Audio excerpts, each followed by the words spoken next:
My Weird School, Book number 18. Mrs Yonkers is Bonkers.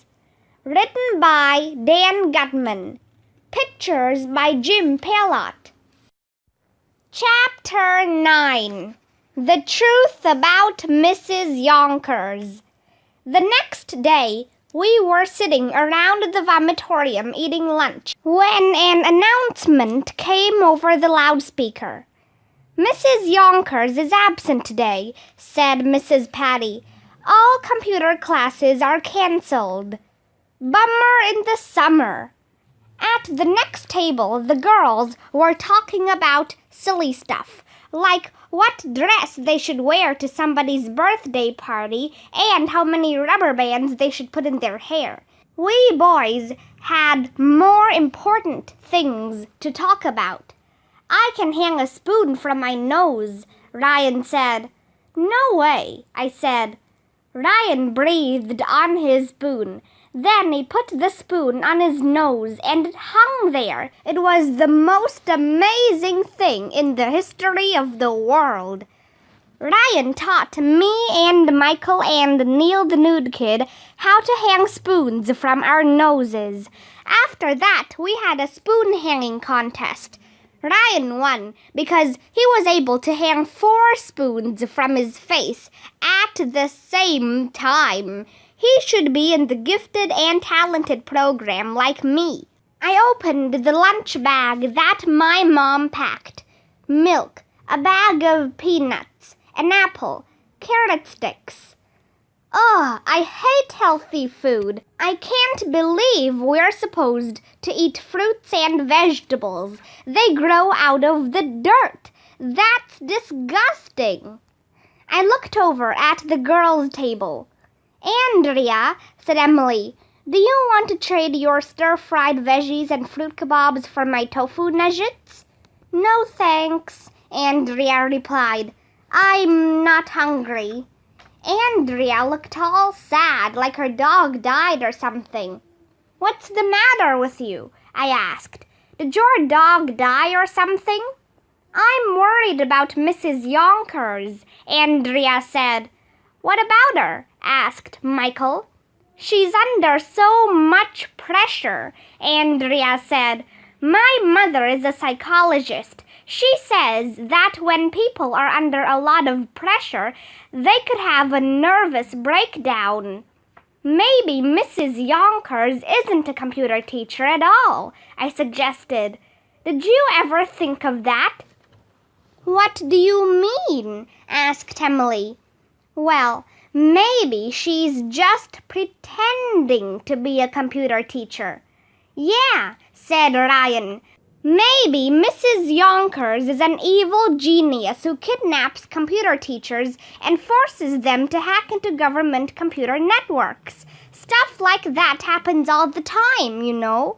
"It does?" Emily asked. "Stop trying to scare Emily," said Andrea.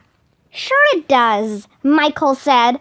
"Maybe Mrs. Yonkers is planning to program all the computers in the world to crash at the same time." "Yeah," said Neil the Nude Kid. "And maybe she tied up our real computer teacher in the secret dungeon in the basement." "I think they moved the secret dungeon up to the 3rd floor," Ryan said.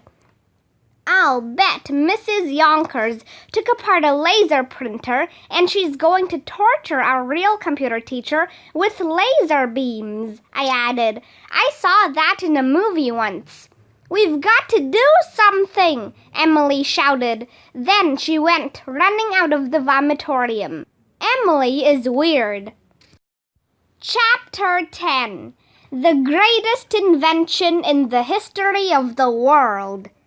The next morning, Mr. Klutz came into our class with his bald head. "Tomorrow, Dr. Kerbels is coming to visit our school," said Mr. Klutz. "He's the president of the Board of Education. He wants to see if we're making any progress with bringing our school into the 21st century. So I expect all of you to be on your very best behavior." "We will," we all said. "Is our computer teacher tied up in the dungeon being shot with laser beams?" Emily asked. "Not that I know of," Mr. Klutz replied. "In fact, I think Mrs. Yonkers is in the computer lab, working on her lesson plans now." We were all happy that Mrs. Yonkers was back at school, but when we saw her in the computer lab, she looked really tired. She told us she didn't get any sleep last night. "I was thinking about you kids," she told us, "and I think I came up with a solution to your problem." She pulled a sheet off the computer in the corner. Attached to the computer was a box that looked sort of like a big microwave oven. "What's that?" Michael asked. "I call it the JFT," Mrs. Yonkers said. "Junk Food Transformer. Watch this."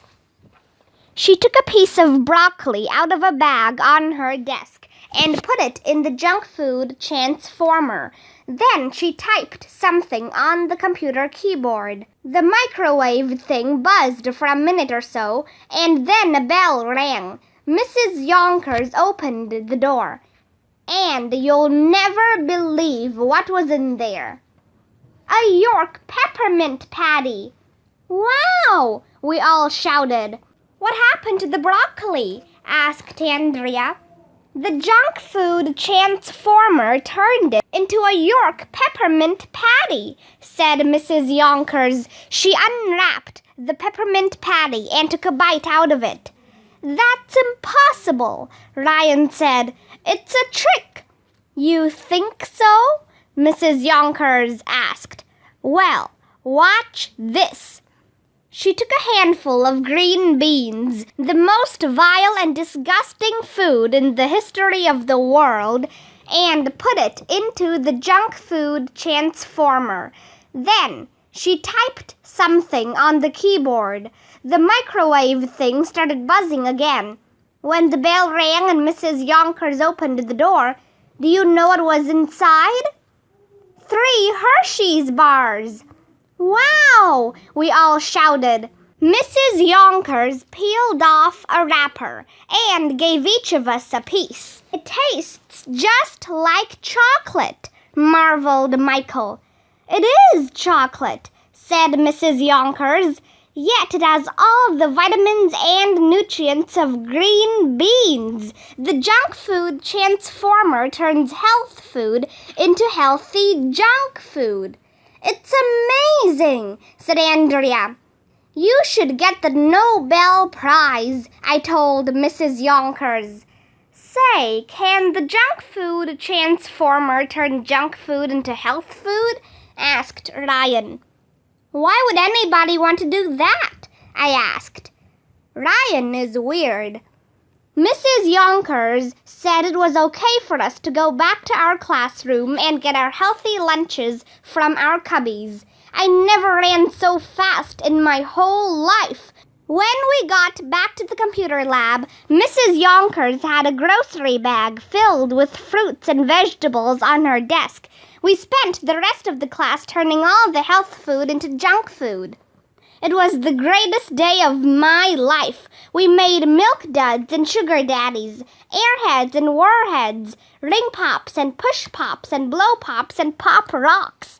We ended up with so much candy, gum, and lollipops that it looked like Halloween. There was no way we could eat it all. When the bell rang and it was time to go, we stashed a bunch of candy in Mrs. Yonkers' closet. "This is the greatest invention in the history of the world," I told Mrs. Yonkers. "Shh," she said. "Don't tell anybody yet. It will be our little secret." Chapter 11. Send in the clones.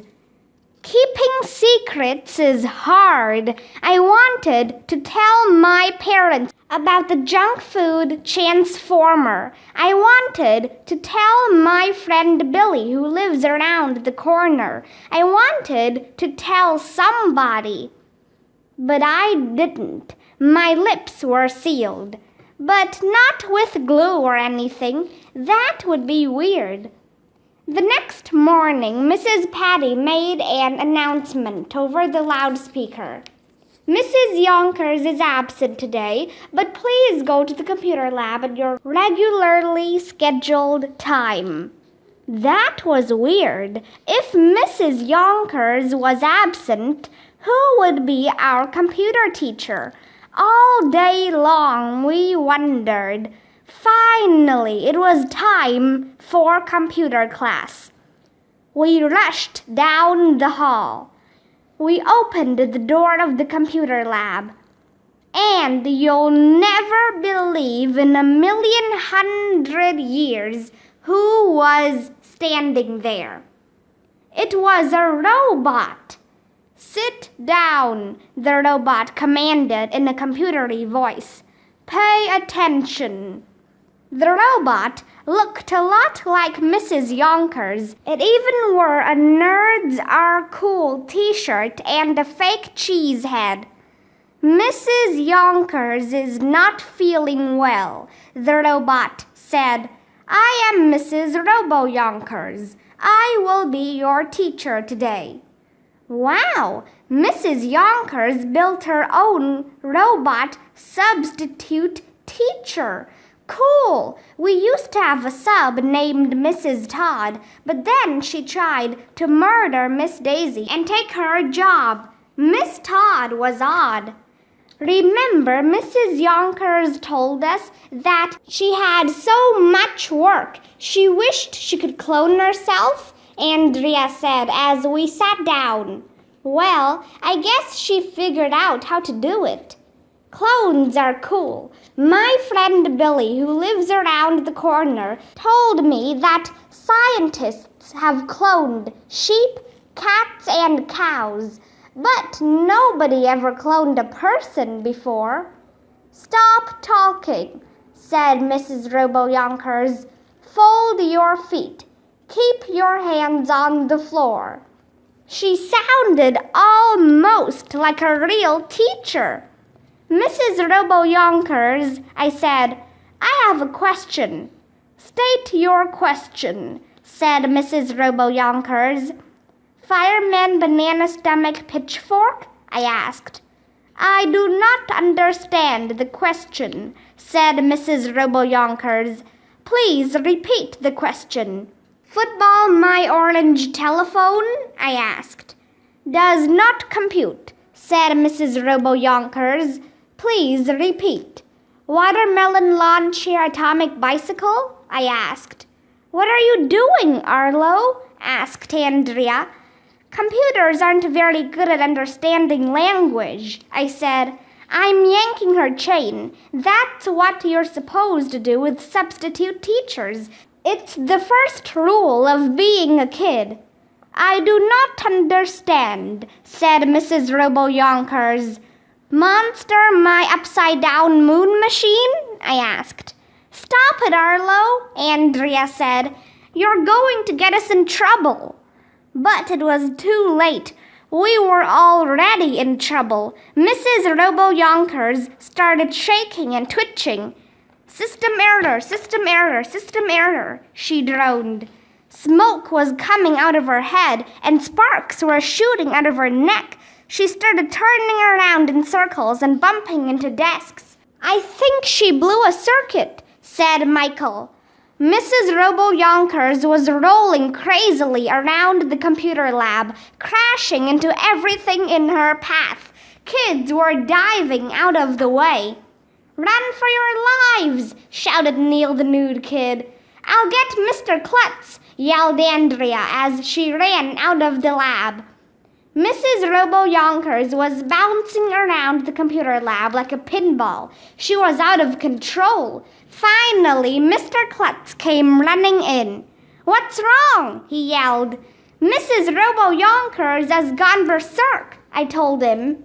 Leave it to me, Mr. Klutz said. I used to work with computers in my younger days. Where does Mrs. Yonkers keep the robot's remote control? In a remote location, I said.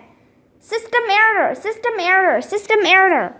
As Mrs. Yonkers spun around in circles, one of her arms hit Emily before she could duck out of the way. Ow, my head! Emily was on the floor, freaking out as usual. Call Mrs. Cooney, shouted Mr. Klutz. Tell her to bring her first aid kit.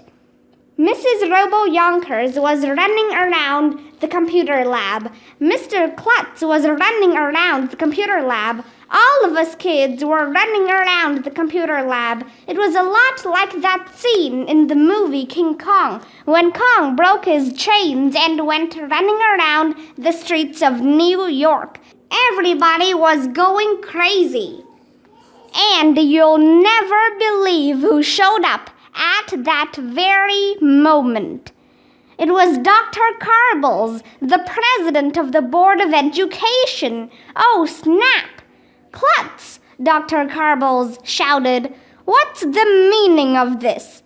Nothing to worry about, sir, Mr. Klutz said as Mrs. Yonkers crashed into the whiteboard. Why is it that every time I visit this school, the students are running around like lunatics? Demanded Dr. Carbles. These kids are obviously hopped up on junk food. Oh, no, sir, said Mr. Klutz. We got rid of all the junk food. We even put in a junk food detector at the front door. At that very moment, Mrs. Yonkers rammed into the closet where we hid all the candy the day before. Twinkies and Twix and Jolly Ranchers and Skittles and Chuckles went flying all over the place. Klutz, yelled Dr. Carbles. What's the meaning of this? I thought you got rid of all the junk food.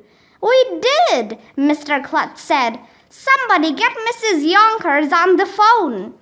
That's when Mrs. Cooney, who is beautiful, came running in with her first aid kit. She took out her cell phone and started dialing frantically. Mrs. Yonkers was chasing Dr. Carbles around the computer lab. It was just like in that King Kong movie. Mrs. Yonkers was bonkers. Chapter 12. The way to handle a sub. Everyone stay calm, yelled the beautiful Mrs. Cooney. Mrs. Yonkers is on her way over. She'll know what to do. Mrs. Cooney put a bag of ice on Emily's head while Mrs. Yonkers chased Dr. Carbles around the computer lab. Finally, Mrs. Yonkers arrived with her cheese head. What's the big emergency? She asked. Your robot clone is crazy, yelled Mr. Klutz. Help, yelled Dr. Carbles. She's trying to kill me. Oh dear, said Mrs. Yonkers. I guess I still have to work out some of the bugs. How do we stop her? Cried Mrs. Cooney. There's only one thing to do, Mrs. Yonkers said as she pulled a remote control out of her pocket. I must destroy Mrs. Yonkers. Everybody stand back. Mrs. Yonkers had Dr. Carbles pinned against the whiteboard. We all hid our eyes. I waited for the sound of the explosion. But nothing happened. The only sound I heard was Mrs. Yonkers crying. I can't do it, Mrs. Yonkers sobbed as she handed the remote control to Mrs. Cooney. Here, you do it. Push the button marked Self-Destruct. Dr. Carbles crawled between Mrs. Yonkers' legs and ran away. Mrs. Cooney pushed the button. 1 second. 2 seconds. 3 seconds. Duck! I shouted. Bam! There was a big explosion. Pieces of Mrs. Yonkers went flying everywhere. Her head landed on top of the flagpole in the corner of the computer lab. I'll be back, the head said, and then it fell into the garbage can. It was a real Kodak moment. You should have been there, and we got to see it live and in person. When it was all over, Mrs. Yonkers was sitting on the floor crying. Boo-hoo, she cried. I created Mrs. Yonkers with my bare hands. I'm sorry. I didn't mean for all this to happen. We told Mrs. Yonkers it wasn't her fault that our clone went crazy and attacked the president of the Board of Education. And that's when little Miss Big Mouth had to open her trap. It's all Arlo's fault, said Andrea. If he hadn't said all those weird sentences to Mrs. Yonkers, none of this would have happened. You killed her, Arlo. No, I didn't kill her, I said as I pointed at Mrs. Cooney. 'Twas Beauty that killed the beast. Chapter 13. The moral of the story. We were all pretty bummed that Mrs. Yonkers exploded, especially Mrs. Yonkers. All of us kids gathered around to hug her. And that's when the most amazing thing in the history of the world happened. Somebody walked into the computer lab, and you'll never believe in 1,100,000 years who it was. I'm not going to tell you. Okay, I'll tell you. It was Speedy the turtle. Speedy, yelled Mrs. Yonkers. You came back. She picked up Speedy and hugged him and kissed his shell. We were all so happy to see him. No one seemed to care any more that Mrs. Yonkers exploded. If you ask me, Mrs. Yonkers loved Speedy more than she loved Mrs. Yonkers anyway. Well, the moral of the story is that there is no moral of the story.